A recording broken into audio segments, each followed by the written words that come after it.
here's a question for you. As we open up what we're going to be talking about today, looking at the time. Here's the question. What is the most important topic in high performance and getting the results you want in life? The most important, because everything that we talked about, every time we've talked about new topics, what is one of the most important topics? It's a similar slide. But now I get to the what is the most important topic? What's the most important topic for you to live a high performance life and get the results that you want? The most important thing, in my opinion, is commitment. Commitment. Your commitment. Your commitment to you, not to anyone else. Not a commitment to the results, not a commitment to the outcome, but the commitment to you. Because your commitment to yourself will determine how you decide to show up. Right now in this moment, tomorrow and the next day and the next day. Did you know, guys, that the world's highest performers are committed to lifelong discipline? There's that word, Christina. That's why you're joining us in Influencer, right? Discipline. And mastering 6 key areas. And this is really, as you work with us, we focus on these areas in a deeper dive. This is just in this high-performance coaching program. Psychology, mindset, physiology, body, wellness, moving your body, exercise, productivity, scheduling. How do you get the things done that you need to get done? Persuasive skills. That's communication skills, influence, talking. Presence. How you show up. Courage. Be bold. Do you live a bold life? Do you bounce back when setbacks happen? And purpose. You focus on these 6 areas. And this is what, when Brendan started his business, his evolution of his business, his High Performance Academy is about psychology, physiology, productivity, persuasion, presence, and purpose. All the P's.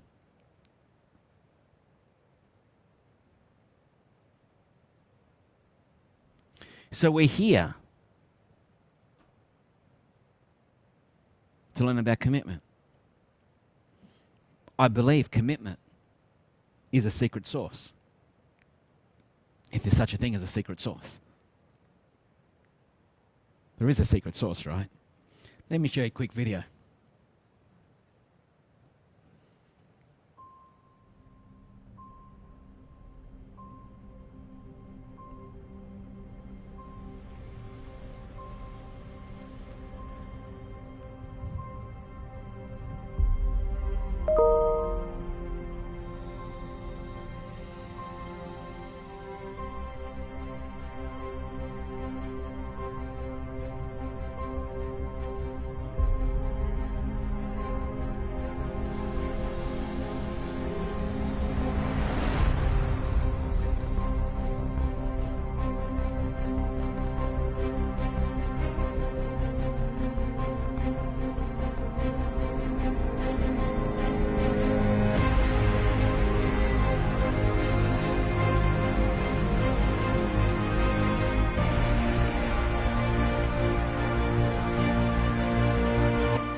Cheddar, live on Facebook, weekdays at 9 a.m.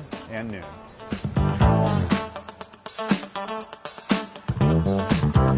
Cheddar.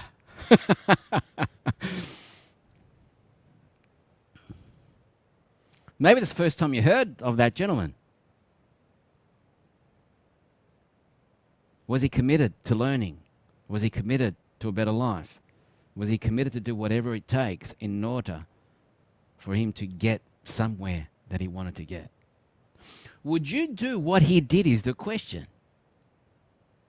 It's a good question, isn't it? You think about it. We think we got problems? Puts things in perspective, right?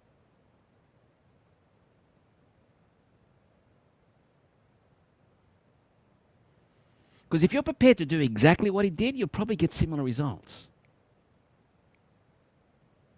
And that's commitment. Is your commitment at the same level? And it doesn't have to be. We're not judging. But something for you to ask yourself. Because right now, your commitment is aligned with the results that you have. So if you want to change your results, you need to change your commitment. Anything is possible. This is the committed way. So mastering commitment, as we said, is the secret sauce. So in this training, what's our goal in this session? The goal in session is to check on your performance in your areas in life. Some of you have been here for the whole program. And define your performance and define your best areas for commitment and discipline. Some areas you're better than others. So we can learn from those. We're going to give you a set of questions maybe for you to uncover a strategy, what's been working for you. So you can move forward and bring in more of what is important to you in your life. Bring in more time, more compassion, more love, more clients. Everything that you said is important to you. That's why you do what you do. So why is commitment important? This is interesting. Maybe you can take some notes here. This isn't anywhere in your manual, whatever. It's not even in the PDFs. This is extra stuff in order for you to think about what commitment is for you. So why is commitment important? Commitment is a backbone to you, to your identity.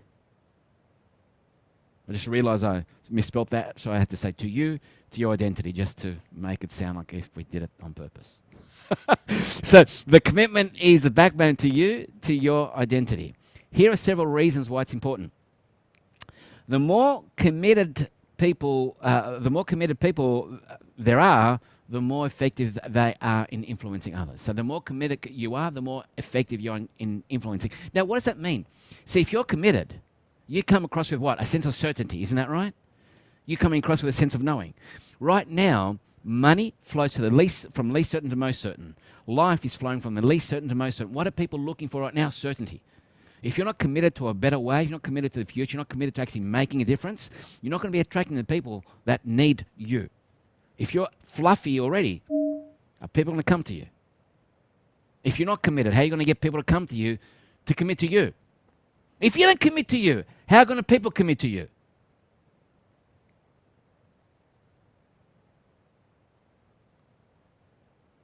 You're not going to get someone paying a $4,000 coaching program if you haven't paid $4,000 yourself. You're not committed. So the quicker you invest in yourself, pay $20,000, $30,000, $40,000 in you, that's when you create the energy for people to do that with you. Up until then, people are going to pay you as much as what you've invested in yourself. And you don't have to invest it with me. It's investing in you wherever you go in the industry. Esther knows this. How much is that Esther investing in herself all over the place, not just here at MBX.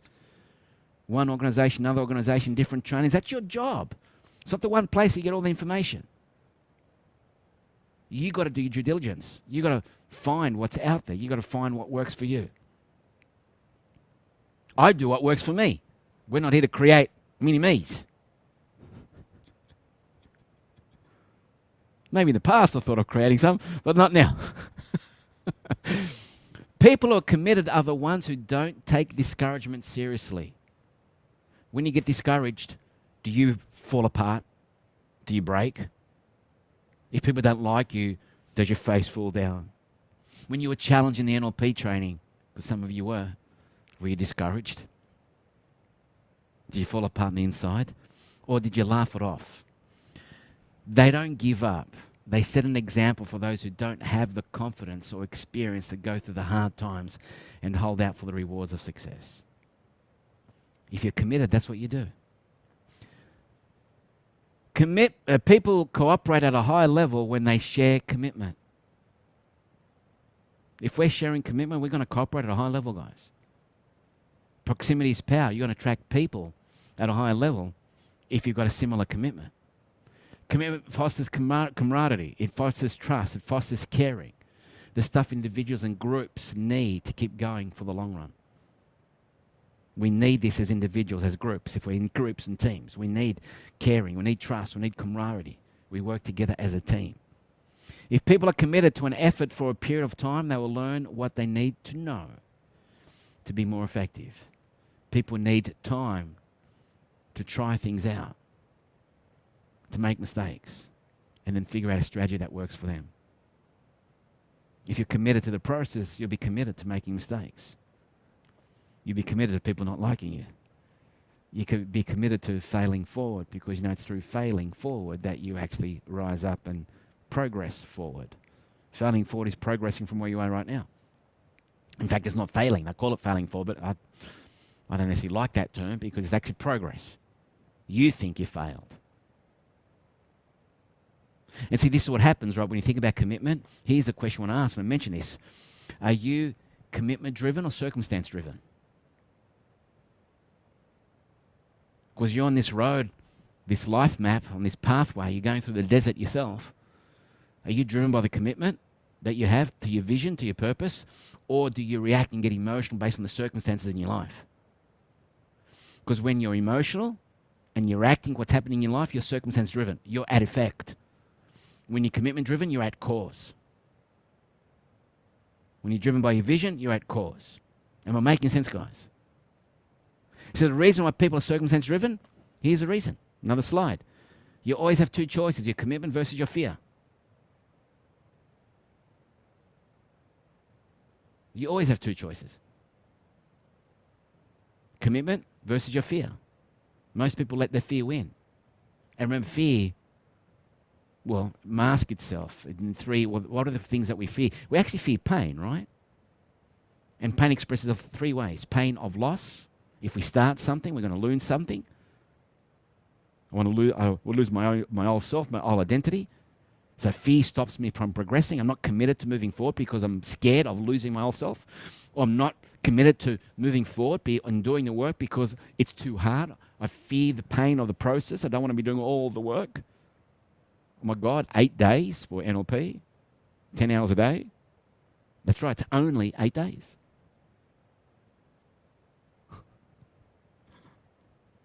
$12 sessions for high performance coaching. It's only 12 sessions. $30,000 for the whole lot. That's right, it's only $30,000.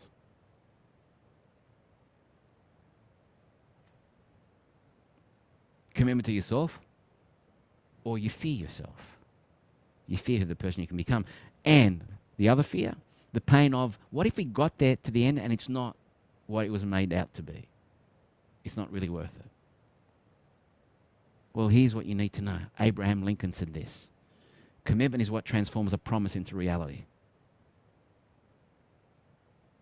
Commitment is what transforms a promise into reality. So if we're going to talk about commitment, it's probably a good idea to find out, well, what it is, right? We know why we want to learn it, we'll learn about it. We've gone through the why section. What is commitment? So here's a definition. The state or quality of being dedicated to a particular cause, activity, or belief, and a willingness to get involved. That's the important part, your willingness to get involved. So it's the state you're in and the quality of being dedicated. What's the quality of your dedication? 0 to 10. Let's rate the quality of dedication. Because you know what they call quality dedication? Commitment. So what's the quality of your dedication? Is it high quality dedication or low quality dedication? Is it first class dedication? Or is it economy dedication?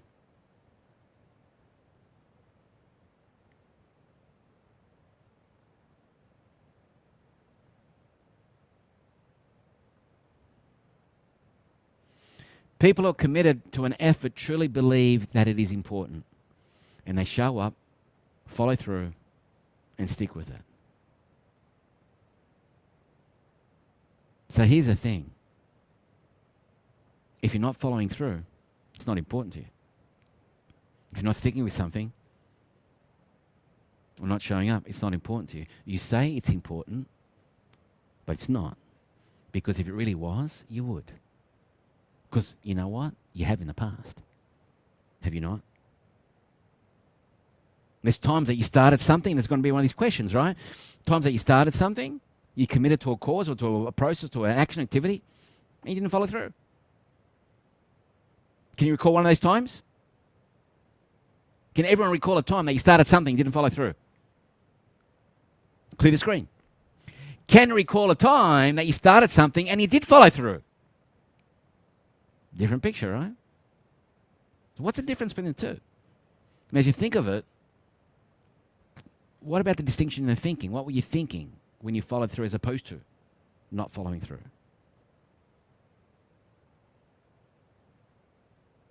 Because you can uncover that thinking, that's your strategy. That works for you. And it works for you because you've done it. You're just not running that strategy enough. You're letting old patterns get in the way.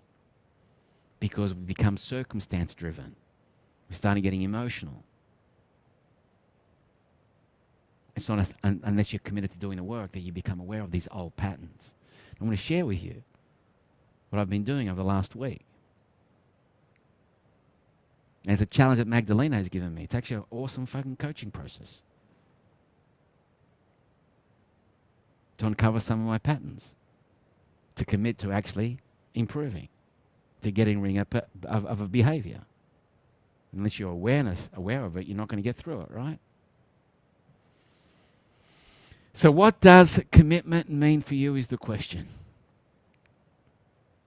Now, commitment's different to motivation. Motivation gets you started. But commitment is what keeps you going. Jim Rohn.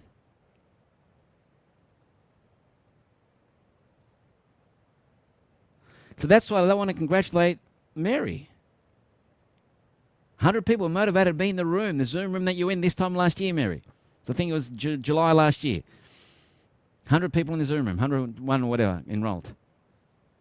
They were motivated. All locked down, got nothing to do, let's get on the Zoom room. Dance, have fun, do some stuff, learn some shit. How many stayed and committed to the process 12 months down the track?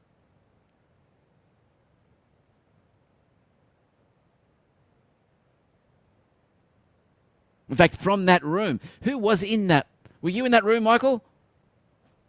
Esther was in that room. I think, Michael, you were beforehand, but you may have come in a little bit.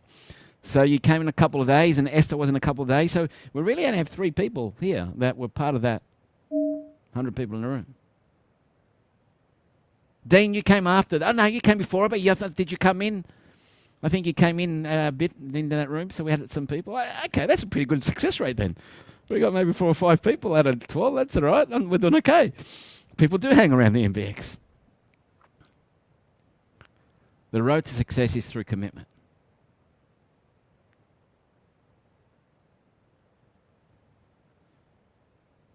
To succeed, though, you need to understand that commitment is not a word.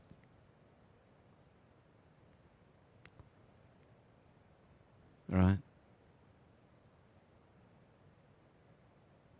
Well, let's ask you the question first. Actually, commitment is not a word, right? It's an act. It's an action.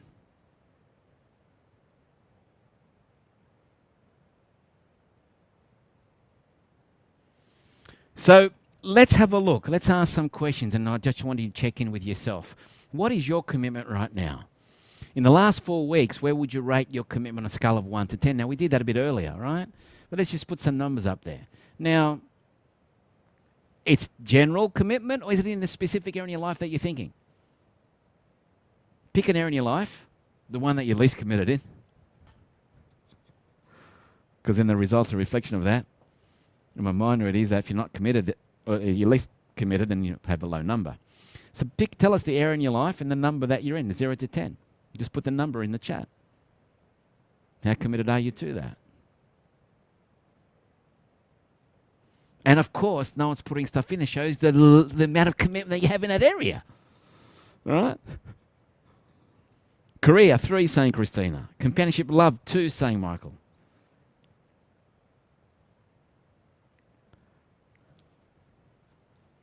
Four to 8, Kelly saying. Fitness, 4, Dean. Awareness is a starting point, right? How committed have you been living? As you think of that score that you just given, that number, I want to think about what would you need to do that you know you should be doing to move that number up a bit?